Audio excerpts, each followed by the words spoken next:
Hi friends, PF provident fund அதில் ஒரு புதிய மாற்றம் ஏப்ரல் 1 முதல்ல கொண்டு வந்திருக்காங்க. அது என்னன்றதை பார்ப்போம்.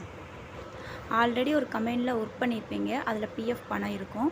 இப்போ வேறு கம்பெனிக்கு நியூவாக ஜாயின் பண்ணிங்கன்னா அந்த பழைய பிஎஃப் பணம் வந்து புதுசாக ஜாயின் பண்ண கம்பெனிக்கு வந்து ஆட்டோமேட்டிக்காக ட்ரான்ஸ்ஃபர் ஆகிடும்.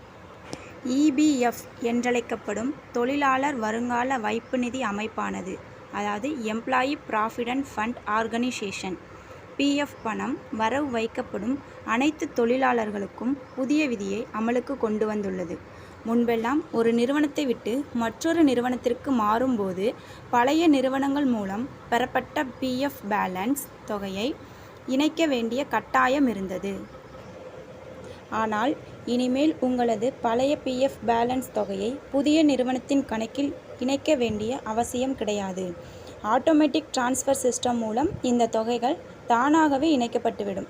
ஆகவே இதற்காக தனியாக விண்ணப்பம் கோர வேண்டியதில்லை. இப்படி அடுத்தடுத்த நிறுவனங்களுக்கு மாறும் பொழுது உங்களது யுஏஎன் அக்கவுண்டில் பழைய நிறுவனங்களின் பேலன்ஸ் தொகைகள் புதிய நிறுவனங்களுக்கு மாற்றி வரவு வைக்கப்பட்டுவிடும்.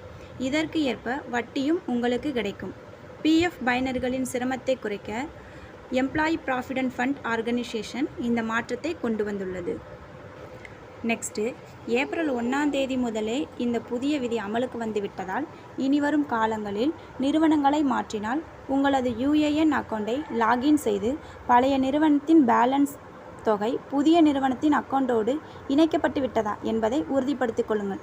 அதாவது பிஎஃப் பயனாளிகளுக்கு ஒரு யுஏஎன் நம்பர் கொடுத்துருப்பாங்கள்ல, அந்த நம்பரில் போய் லாகின் செஞ்சு பார்த்தீங்கன்னா பழைய பேலன்ஸு நியூவாக ஜாயின் பண்ணிட ஆஃபீஸில் வந்து இணைஞ்சிருச்சான்றதை செக் பண்ணி மட்டும் பார்த்துக்கோங்க.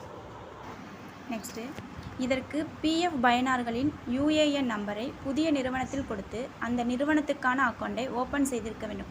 அதாவது புதுசாக ஜாயின் பண்ணிக்கிங்களா அந்த ஆஃபீஸில் பழைய யுஏஎன் நம்பரை கொடுத்து இந்த புதுசாக ஜாயின் பண்ண ஆஃபீஸில் வந்து அக்கௌண்ட் ஓப்பன் செஞ்சுருந்தால் தான் அப்படி செக் பண்ணி பார்க்க முடியும். இது வழக்கமாக அனைத்து நிறுவனங்களிலும் பின்பற்றப்படுகிறது. முன்னதாக புதிய நிறுவனத்தில் சேர்ந்த பிறகு பழைய நிறுவனத்தின் பிஎஃப் பணத்தை எடுக்க முடிவதில்லை. 2 நிறுவனங்களின் பேலன்ஸை இணைத்த பிறகு எடுக்க முடிந்தது. ஊழியர்களின் வருங்கால வைப்பு நிதி அமைப்பு சந்தாதாரர் பணியிடங்களை மாற்றும் போது அவர்களின் புதிய நிறுவனத்திற்கு அவர்களின் இருப்பை தானாக மாற்றும். EPFO employee provident fund organisation தானாகவே உங்கள் பிஎஃப் இருப்பை உங்கள் புதிய கம்பெனியின் கணக்கில் வரவு வைக்கும். இது உங்களின் ஓய்வுகால சேமிப்பின் தடையற்ற தொடர்ச்சியை உறுதி செய்யும். இபிஎஃப்ஓ கணக்கு வைத்திருப்பவருக்கு பிஎஃப் தொகையை மாற்றுவதற்கான கோரிக்கை தேவையில்லை. மேலும் பல்வேறு உங்கள் பிஎஃப்ஐ நிர்வகிக்கும் செயல்முறையை எளிதாக்குகிறது. பிஎஃப் பணம் பெறும் ஒவ்வொருவரும் இபிஎஃப்ஓ கொண்டு வந்துள்ள இந்த புதிய விதியை தெரிந்து கொள்ள வேண்டிய கட்டாயத்தில் இருக்கின்றனர். ஒரு நிறுவனத்தை விட்டு மற்றொரு நிறுவனத்திற்கு மாறும்போது இந்த விதிக்கு உட்பட வேண்டியிருக்கும். இதுபோன்ற பயனுள்ள தகவல்களை தெரிந்து கொள்ள பிரியன் குகன் யூடியூப் சேனலை மறக்காமல் லைக், ஷேர் அண்ட் சப்ஸ்கிரைப் பண்ணுங்கள். தேங்க்ஸ் ஃபார் வாட்சிங்.